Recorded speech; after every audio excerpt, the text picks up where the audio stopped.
Chiefs Kingdom, deep breath. Last night at Arrowhead, a single play flipped the vibe of this entire season. Travis Kelce starts to secure a quick ball in the red zone. Contact comes, the ball squirts free, and the Eagles cash in.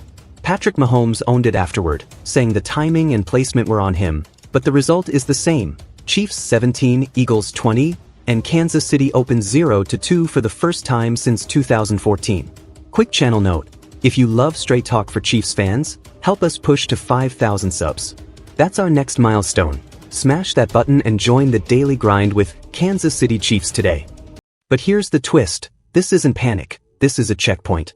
What changed since week 1? Two things. First, the margins got even thinner. In Brazil against the Chargers it was 27-21 and we walked away frustrated but not shocked.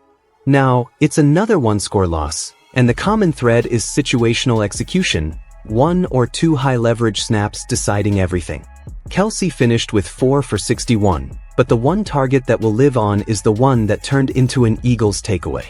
Mahomes' post-game message, accountability on the throw, a design to get 87 the ball, and trust that they'll hit it next time. This is where it gets spicy. The opponent wasn't just anyone. Philly has now beaten Mahomes 3 straight times, with rookie safety Andrew Mukuba involved in the decisive takeaway. That's a legit defense winning a championship-style snap in your house. Let's talk offense because the headline lives there. The Chiefs did move the ball, nearly 300 yards, but stalled when it mattered. The red zone sequencing tried to stress the hook/curl window fast. Mahomes said the ball may have arrived a tick early and inside. Those micro details are the difference between 7 and a sideline what if.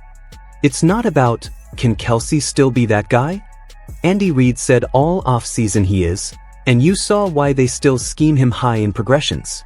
The chemistry remains, but timing is a living thing. Quick reset. This group is also feeling the ripple effects at wideout.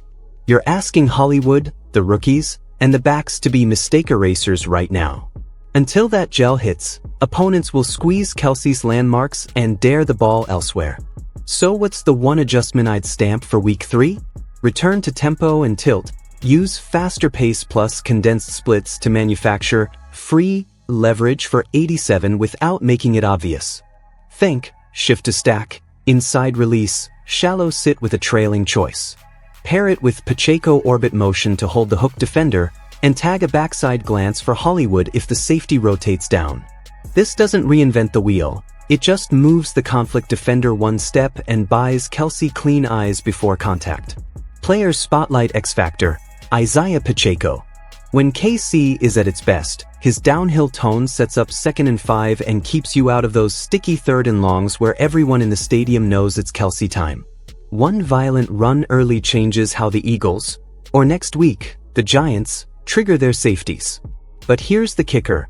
The defense is giving this team a chance every week. Hold Philly to 20 with a late short field and you should win in September.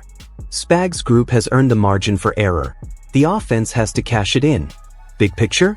History says 0-2 teams make the postseason around 12% of the time since 1990, but history also hasn't seen many teams with a Mahomes-Kelce Reid core and a top 5 defense in-house. Translation: the path narrowed, not closed. The immediate pivot is prime time at MetLife against the Giants on Sunday Night Football. Exactly the kind of national reset spot where this locker room usually answers loud.